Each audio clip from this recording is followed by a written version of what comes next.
Hello, this is Aditya Zutshi from L&D Technology Services. This is my project submission.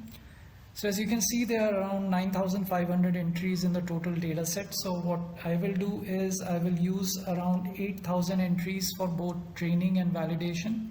I will follow the approach of cross-validation, and the remaining 1,000 entries or observations will be used for final testing of the model which is used. So now I will use multiple models approach. Now, as we can see, there are multiple parameters like ambient temperature, vacuum exhaust, pressure, relative humidity, which finally result into the electrical output, which is the target variable.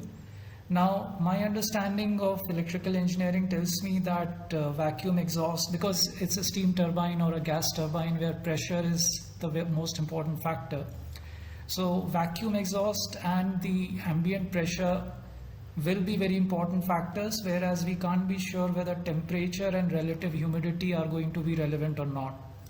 So I will use three model approach, where one model will use all the features and one model will use temperature, vacuum exhaust and pressure but leave out relative humidity, and the third model will leave out the temperature aspect and use the vacuum exhaust, ambient pressure and relative humidity aspect. So in a way, three models.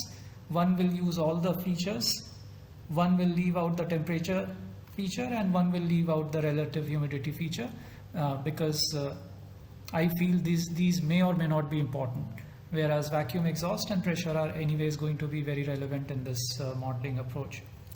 Now, since we have 8,000 observations for both training and validation, what I will do is the cross-validation approach, whereby out of the 8,000 entries available, 6,000 entries will be used for training the three models, and then 2,000 entries will be used for validation. And since we are using cross-validation, so the training and validation set will change from one cycle to another. So in this way, we will have 4 cycles, one of training, one of validation. So cycle 1 training, cycle 1 validation, then cycle 2 training, cycle 2 validation, cycle 3 training, cycle 3 validation, cycle 4 training, cycle 4 validation, then model evaluation, and finally testing on the data set that we have kept aside for testing. So this is the training 1 approach, where we have taken 6,000 entries for training. Now model 1 utilizes all the 4 features: the temperature, vacuum exhaust, pressure, relative humidity, and I use the Excel feature for regression to calculate the coefficients. And also I get deviation and mean absolute error for the training data set, even though the mean absolute error for the training data set is not so relevant because that's the data set we are training the model on, but still it gives an idea. So for all the parameters, this is the mean absolute error on the training data set. If we leave out relative humidity, then this is the training data set mean absolute error, which increases slightly. If we leave out temperature, then this is the mean absolute error from the training data set. So in a way, I run regression on all the 3 models.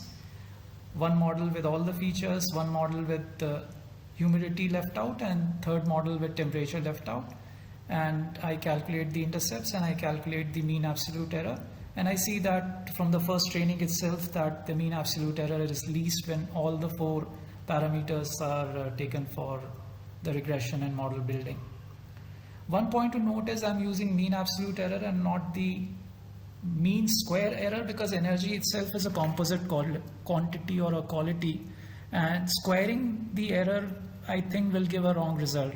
Whereas if we were dealing with, say, voltage or current, then we could have squared the deviation and that would have given a better picture, but because energy itself is a composite quantity, so I think if we square the difference in energy output, that will give misleading answers. So when we are dealing with energy output, then the deviation and the mean absolute error are going to give the better answers. So that is the approach that I have taken here. So this is the first trial run, and based on the parameters or coefficients that we get from the first trial run, the validation set. So 6,000 for training, 2,000 observations for validation. So we run the validation on all the 3 models. So for first model, we get an MAE of 3.73. Second model we get slightly higher MAE, and third model we get even higher MAE. So this itself gives the picture that all four parameters are relevant, whereas when we leave out relative humidity, it increases slightly, the mean absolute error, and when we leave out temperature, then the mean absolute error increases even more significantly. So it gives the idea that temperature is a bit more important than relative humidity, but finally all the four parameters are important. So even for the first training and validation run, the picture begins to emerge that all four parameters are important, and relative humidity is slightly less important, temperature is more important, and vacuum exhaust and pressure are anyway important, which my understanding of electrical engineering tells me.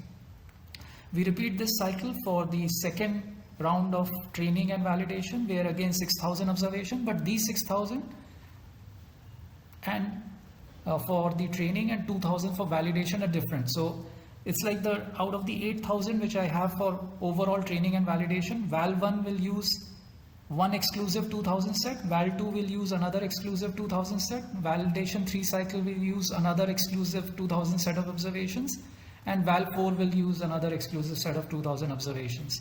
And for each cycle, what is other than the 2000 observations being used for validation will be used for training, which is approximately 6,000.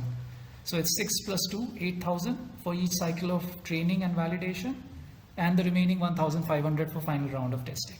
So similar process repeated in the training cycle of 2, 6,000 observations, 3 models, model 1 all parameters, model 2 relative humidity left out, and model 3 with temperature left out. We calculate the coefficients, we calculate the mean absolute error for the training data set itself, even though this is not very relevant. Then we calculate the mean absolute error for the validation data set. So again we see mean absolute error is minimum for the first model, increases slightly for the second model, and increases more for the third model. Similar trend is seen in the cycle 3 for training as well as for validation, where again we see mean absolute error minimum for model 1, increases for model 2, and is highest for model 3.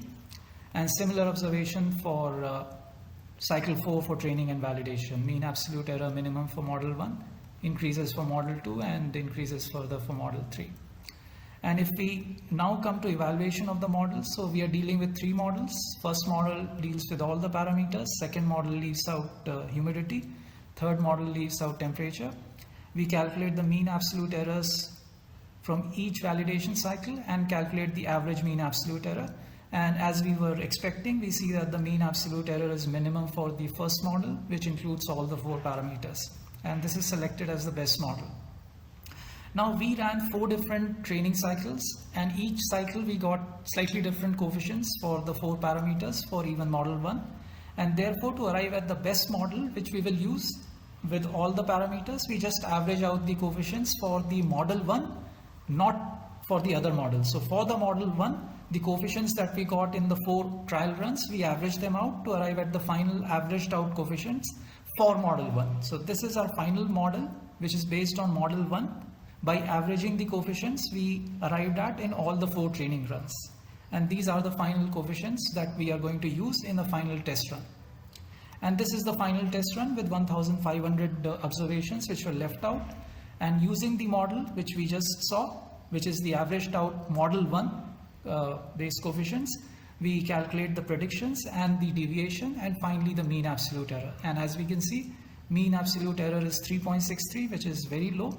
And this mean absolute error for model 1 in the test data set, the final test data set, is even less than the average mean absolute error 3.66 for model 1, which we arrived at with the training and validation data set. So this gives further output that model 1, when we average out the coefficients and use in the final testing, it becomes even superior because the mean absolute error is even less here as compared to the training and validation runs. In the final test run, the mean absolute error is even less. So this gives the complete picture that these coefficients that we have arrived at